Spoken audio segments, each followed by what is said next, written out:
నమస్కారం. ETV life ఆధ్యాత్మిక channel తీర్థయాత్ర కార్యక్రమానికి స్వాగతం. అనంతమైన ఈ విశ్వంలో, అందమైన ఈ ప్రకృతిలో అమ్మతనాన్ని నింపిన శక్తియే జగదాంబ. అమ్మ నుంచి ప్రభవించినది గనుకనే ప్రకృతి అంతా ఆహ్లాదాన్ని, ఆత్మీయతను కలుపుకొని కనిపిస్తుంది. తన బిడ్డలు ఆర్తితో పిలిస్తే కాంతి కంటే వేగంగా కదలి రావటం అమ్మకి మాత్రమే సాధ్యమవుతుంది. అలాంటి శక్తి స్వరూపమైన పార్వతీదేవి అంశావతారంగా మారియమ్మన్ కనిపిస్తుంది. తమిళనాడులోని సమయపురంలో కొలువైన మారియమ్మన్ ఆలయమే నేటి మన తీర్థయాత్ర.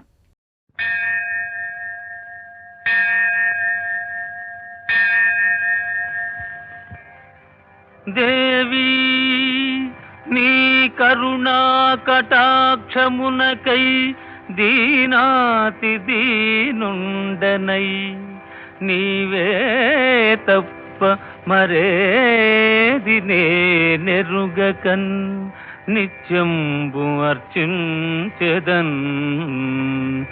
ఈవానాక భయం నీ దర్శనం బీవా వరం బీయవా భావాతీతము నీదు పోకడ ఇక నా భాగ్యం నీ చిత్తమే.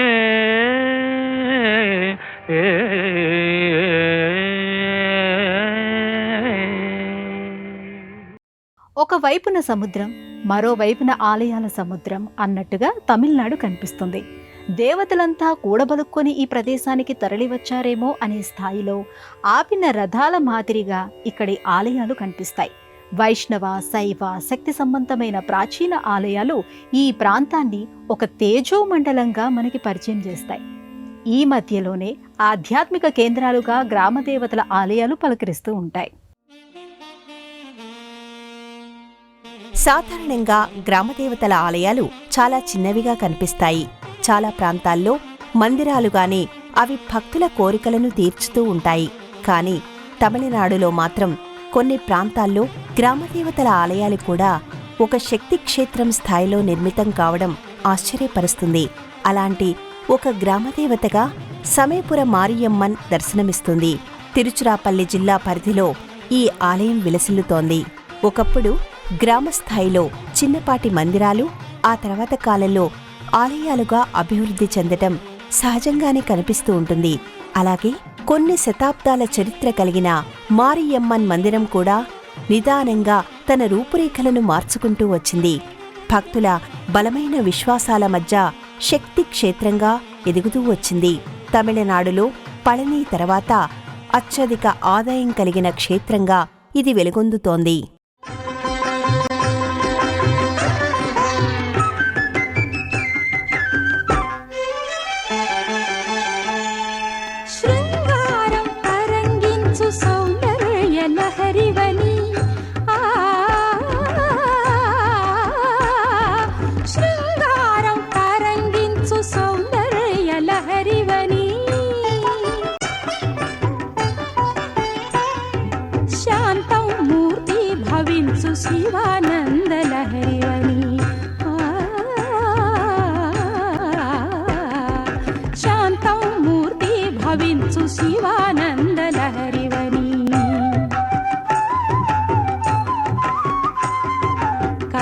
జిలుగు సిరినగవుల కనకధారవీవని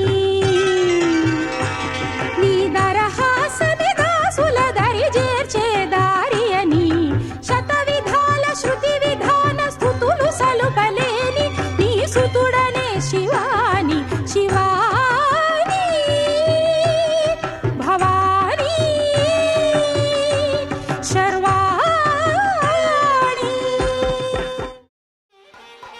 భారతదేశంలో గ్రామదేవతలను ఆరాధించే సాంప్రదాయం అనాది కాలం నుంచి ఉన్నదే.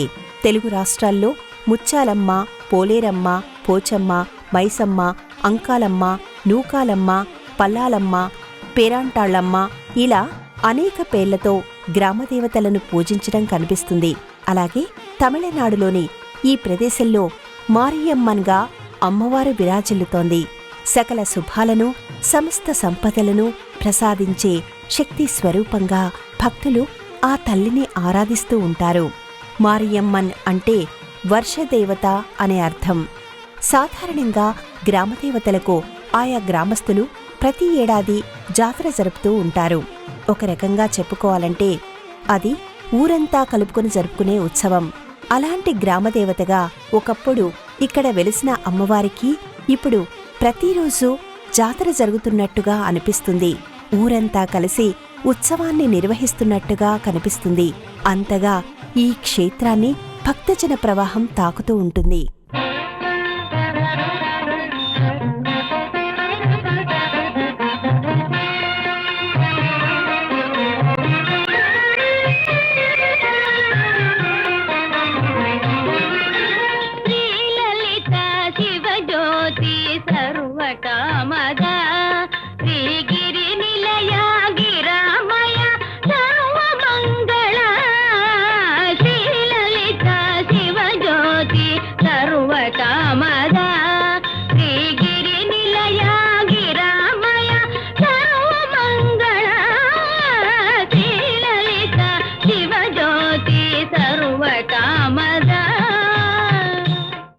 సువిశాలమైన ప్రదేశం, పొడవైన ప్రాకారాలు, నలువైపులా 4 గోపురాలు, స్వర్ణవర్ణమయమైన విమాన గోపురం, కామధేనువు వంటి ఆ తల్లి అనుగ్రహం కోసం బారులుగా తరలివచ్చే భక్తజన ప్రవాహం మారియమ్మన్ ఆలయ ఘనతను చాటుతూ ఉంటాయి. సాధారణంగా గ్రామ దేవతలను ఆయా గ్రామస్తులు మాత్రమే ఆరాధిస్తూ ఉంటారు. కానీ ఇక్కడి అమ్మవారి దర్శనం కోసం విదేశాల నుంచి కూడా భక్తులు వస్తుండటం విశేషం. మారియమ్మన్ ఆలయం ఎక్కడ ఉందనేది వెతుక్కోవాల్సిన పనిలేదు. ఎందుకంటే ఈ ఆలయం సమీపం నుంచే విపరీతమైన భక్తజన సందోహం కనిపిస్తూ ఉంటుంది. ఆలయ ప్రవేశద్వారం దాటగానే పొడవైన మహామండపం రాజగోపురం వరకు తన నీడలో మనలను నడిపిస్తుంది. ఈ మంటపం పైకప్పు భాగంలోని అమ్మవారికి సంబంధించిన పెయింటింగ్స్ అబ్బురపరుస్తాయి.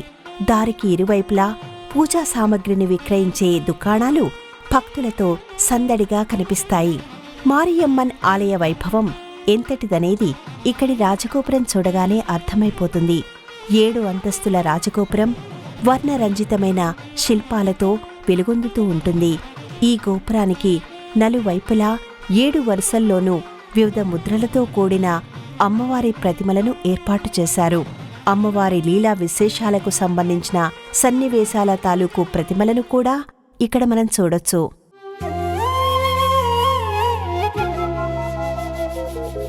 అమ్మా శరణం శరణం ధ్యాసంత నీవేగా, అమ్మా స్మరణం స్మరణం శ్వాసంత నీవేగా, నీకై ధ్యానమే నా ప్రాణమై నేనా ధ్యానమందున లీనమై ఉంటానిలా జన్మ సార్థకం అయ్యే వరకు. అమ్మా శరణం శరణం ధ్యాసంత నీవేగా, అమ్మా స్మరణం స్మరణం శ్వాసంత నీవేగా. రాసిపోసినట్టుగా రాజగోపురంపై కనిపించే అమ్మవారి ప్రతిమలు ఒకవైపు, ప్రాకారాలపై ఏర్పాటు చేసిన అమ్మవారి కుడ్య మందిరాలు ఒకవైపు, అంతటా అలుముకున్న అమ్మవారి రూపాలు నేత్రాలను పవిత్రం చేస్తూ ఉంటాయి. ఈ ఆలయానికి సంబంధించిన పార్కింగ్ ప్లేస్, క్యూ లైన్లు చూస్తేనే భక్తుల తాకిడి ఏ స్థాయిలో ఉంటుందనేది మనకి అర్థమైపోతుంది. దర్శనానికి ఎంత సమయం పడుతుందనే ఒక అంచనాకి రావడానికి అవకాశం ఉంటుంది. ఈ ఆలయం చుట్టూ ప్రధానమైన ప్రాకారం లోపల కూడా విశాలమైన ప్రదక్షిణా మార్గం ఉండటం విశేషం. గర్భాలయం ద్వారానికి చేరుకునే మార్గంలోని మంటపాలు, మంటప స్తంభాలు ప్రాచీన వైభవాన్ని కళ్లకు కడుతూ ఉంటాయి. ఆకర్షణీయమైన నగిషీలు, మనసును పట్టుకుంటూ ఉంటాయి. ఇక గర్భాలయంలోని అమ్మవారి మూర్తిని చూడగానే కలిగే ఆనందానికి హద్దులు ఉండవు, అక్షరాలు చాలవు. గర్భాలయంలో మారియమ్మన్ మూర్తి కుంకుమ వర్ణంలో చక్కని కనుముక్కు తీరును కలిగి ఉంటుంది. అమ్మవారి విశాల నేత్రాలు విశ్వానికి వెలుగులు పంచడానికి విప్పుకున్నట్టుగా కనిపిస్తాయి. నుదుటన విభూతి రేఖలతో కూడిన కుంకుమ ధరించిన అమ్మవారు తళుక్కున మెరిసే బులాకీతో సౌందర్యమూర్తిగా సాక్షాత్కరిస్తూ ఉంటుంది. అష్టభుజి అయిన అమ్మవారు ఆ చేతులలో వివిధ రకాల ఆయుధాలను, వస్తువులను ధరించి కనిపిస్తుంది. శిరస్సున నాగపడిగను కలిగిన అమ్మవారు వివిధ రకాల ఆభరణాలతో, పూల మాలికలతో, నిమ్మకాయల దండలతో దర్శనమిస్తూ ఉంటుంది. మహాకాళికి, దుర్గాదేవికి ప్రతీకగా ఇక్కడి అమ్మవారిని భక్తులు కొలుస్తూ ఉంటారు. ఆ తల్లి దర్శనం మాత్రం చేతనే అనారోగ్యాలు తొలగిపోతాయని భక్తులు బలంగా విశ్వసిస్తూ ఉంటారు. ఇక్కడి గర్భాలయంలోని అమ్మవారి మూర్తి శిలారూపానికి చెందినది కాదని, అందువలన అభిషేకాలు చేయరని తెలిసినప్పుడు ఎవరైనా సరే ఆశ్చర్యపోతారు. శ్రీరంగానికి ఈ మూర్తికి గల సంబంధం ఏమిటా అనే ఆలోచనలో పడతారు. అమ్మవారికి ఆలయాన్ని ఎవరు నిర్మించి ఉంటారనే ఒక ప్రశ్న కూడా మనసును తొలుస్తూ ఉంటుంది. ఆలయంలో తిరుగుతున్నంతసేపు వీటికి సమాధానాల కోసం మనసు మళ్లీ మళ్లీ గాలిస్తూనే ఉంటుంది. ఇక్కడి గర్భాలయంలోని అమ్మవారి మూర్తి శిలారూపానికి చెందినది కాదని, అందువల్ల అభిషేకాలు చేయరని తెలిసినప్పుడు ఎవరైనా సరే ఆశ్చర్యపోతారు. శ్రీరంగానికి ఈ మూర్తికి గల సంబంధం ఏమిటా అనే ఆలోచనలో పడతారు. అమ్మవారికి ఆలయాన్ని ఎవరు నిర్మించి ఉంటారనే ఒక ప్రశ్న కూడా మనసును తొలుస్తూ ఉంటుంది. ఆలయంలో తిరుగుతున్నంతసేపు వీటికి సమాధానాల కోసం మనసు మళ్లీ మళ్లీ గాలిస్తూనే ఉంటుంది. ఇక్కడి మారియమ్మన్ మూర్తి శిలతో మలచినది కాదు, ఒక రకమైన బంకమట్టిని, కొన్ని రకాల మూలికా రసాయనాలను కలిపి తయారు చేసిన మూర్తి ఇది. అందువల్ల ఈ మూర్తికి అభిషేకాలు చేయరు. ప్రధానమైన మూర్తి సన్నిధిలోనే అమ్మవారి శిలా విగ్రహం ఒకటి కనిపిస్తుంది. ఈ మూర్తికే అభిషేకాలు నిర్వహిస్తూ ఉంటారు. అభిషేకమే ఒక ఉత్సవంగా జరపడం మనం ఇక్కడ చూడొచ్చు.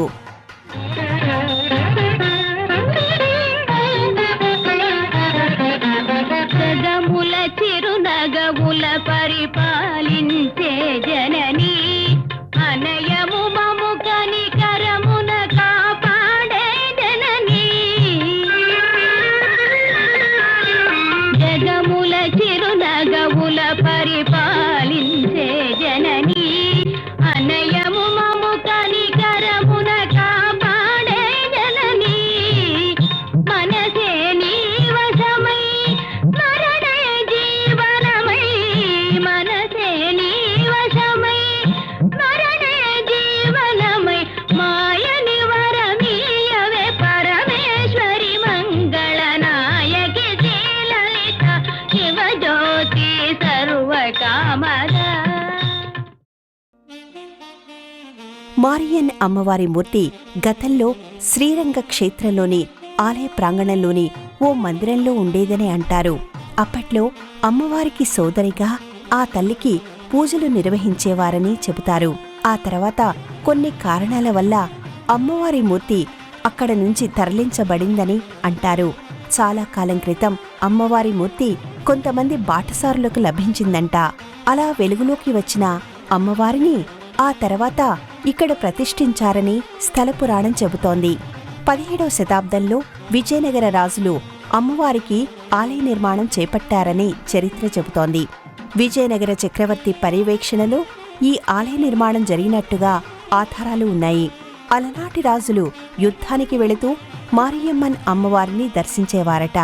అమ్మవారి అనుగ్రహంతోనే విజయాన్ని సాధించామని భావిస్తూ తమ వంతుగా కొత్త నిర్మాణాలు చేపడుతూ వెళ్లారు.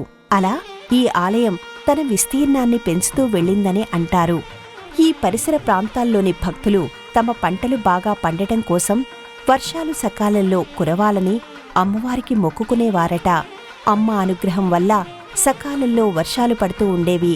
వర్షాలు కురిపించే దేవత అనే అర్థంలోనే ఆ తల్లిని మారియమ్మన్గా పూజిస్తూ ఉంటారు. అనారోగ్యాల నుంచి బయటపడేసే దేవతగా మారియమ్మన్ను ఇక్కడి భక్తులు కొలుస్తూ ఉంటారు.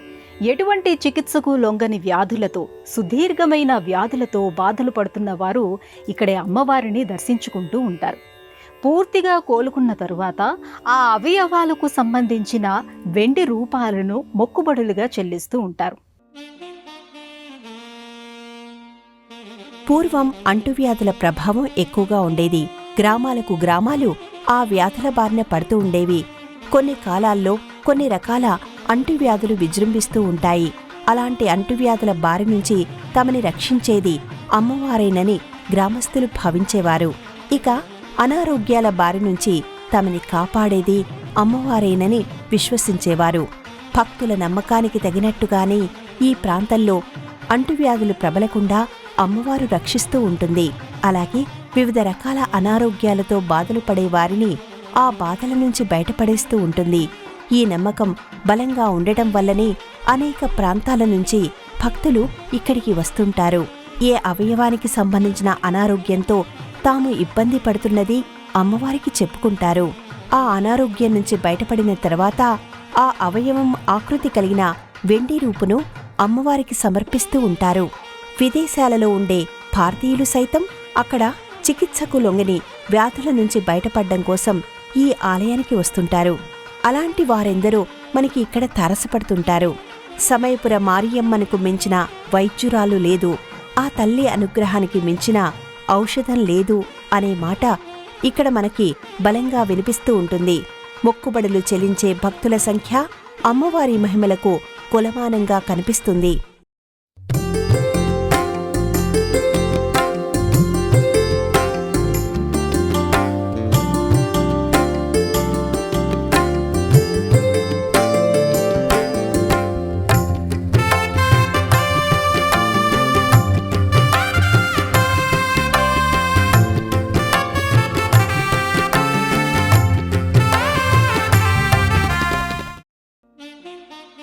అనునిత్యం అమ్మవారిని దర్శించుకోవడానికి ఎక్కడెక్కడి నుంచో భక్తులు తరలివస్తుంటారు. అయితే మంగళ, శుక్ర, ఆదివారాల్లో మాత్రం భక్తుల సంఖ్య ఎక్కువగా ఉంటుంది. ఇక్కడి అమ్మవారికి సంబంధించిన ముఖ్యమైన వారాలుగా ఇవి కనిపిస్తాయి. భక్తులు అమ్మవారికి ప్రీతికరమైనదిగా చెప్పుకునే మావిళక్కు అనే తీపి పదార్థాన్ని సమర్పిస్తారు. బెల్లం, బియ్యపు పిండితో దీనిని తయారు చేస్తారు. ఈ క్షేత్రంలో తమిళ మాసాల ప్రకారం పుంచోరితల్, థాయ్ మాసం, చిత్తిరై పండుగ, పంచప్రాకారం నవరాత్రి ఉత్సవాలను ఘనంగా నిర్వహిస్తూ ఉంటారు. తమిళనాడులో అత్యంత వైభవంగా జరిగే రథోత్సవాలలో మారియమ్మన్ రథోత్సవం ఒకటిగా చెబుతారు. వేడుక అంటే ఇది, వైభవం అంటే ఇది అని అనుకోని వారంటూ ఉండరు. ఈ విశ్వంలో ఎవరైనా తమ కష్టాలను అమ్మతోనే చెప్పుకుంటారు, కన్నీళ్లను అమ్మతోనే పంచుకుంటారు. ఎలాంటి బాధ కలిగినా అమ్మా అనే అంటారు. అమ్మా అనే మాటకు మించిన మంత్రం లేదు. తక్షణమే ఉపశమనం కలిగించే ఔషధం ఇది. అందువల్లనే ఆరోగ్యపరమైన సమస్యలతో బాధపడేవాళ్లు, ఇబ్బందులతో రోజులు గడుపుతున్న వాళ్లు రథంపై ఊరేగుతున్న మారియమ్మన్ను అమ్మా అంటూ ఆర్తితో పిలుస్తూ ఉంటారు.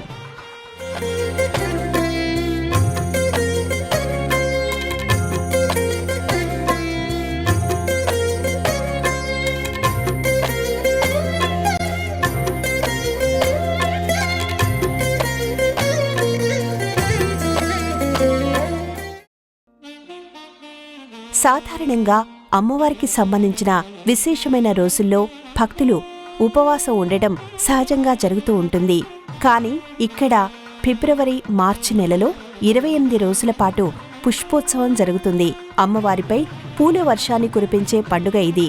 ఈ 28 రోజుల పాటు అమ్మవారు తన భక్తుల క్షేమాన్ని కోరుతూ ఉపవాసం చేస్తుందని అంటారు. భక్తుల కోసం భగవతి ఉపవాసం చేసే మహిమాన్వితమైన క్షేత్రం ఇది. ప్రతిరోజు ఉదయం 5 గంటలకు ఈ ఆలయం తలుపులు తెరుస్తారు. భక్తజన సందోహం ఎక్కువగా ఉంటుంది కనుక మహానైవేద్యం అనంతరం కొంతసేపు విరామమిచ్చి ఆ వెంటనే దర్శనానికి వదులుతూ ఉంటారు. అలా రాత్రి 9 గంటల వరకు దర్శనానికి అనుమతి ఉంటుంది. తమిళనాడులోని తిరుచిరాపల్లి జిల్లా పరిధిలోని సమయపురలో ఈ ఆలయం విరాజిల్లుతోంది. దేశంలోని అన్ని ప్రధానమైన పట్టణాల నుంచి తిరుచిరాపల్లికి రోడ్డు, రైలు, వాయుమార్గాలు ఉన్నాయి. సమయపుర నుంచి 20-22 కిలోమీటర్ల దూరంలోనే తిరుచిరాపల్లి రైల్వే స్టేషన్, విమానాశ్రయం ఉన్నాయి. అక్కడ నుంచి సమయపురకు స్థానిక వాహనాల్లో చేరుకోవచ్చు. సాక్షాత్తు పార్వతీదేవియే మారియమ్మనుగా వెలిసింది. అంటువ్యాధుల నుంచి, అనారోగ్యాల బారి నుంచి తన భక్తులను కాపాడుతూ వెళుతోంది. పాడి పంటలతో వారు సంతోషంగా బ్రతకటానికి అవసరమైన వర్షధారలు కురిపిస్తోంది. అలాంటి ఆ తల్లి దివ్యమంగళమూర్తిని దర్శించారు కదా. మరో ఆలయ సందర్శనముతో మళ్ళీ కలుసుకుందాం. అంతవరకు సెలవు. నమస్కారం.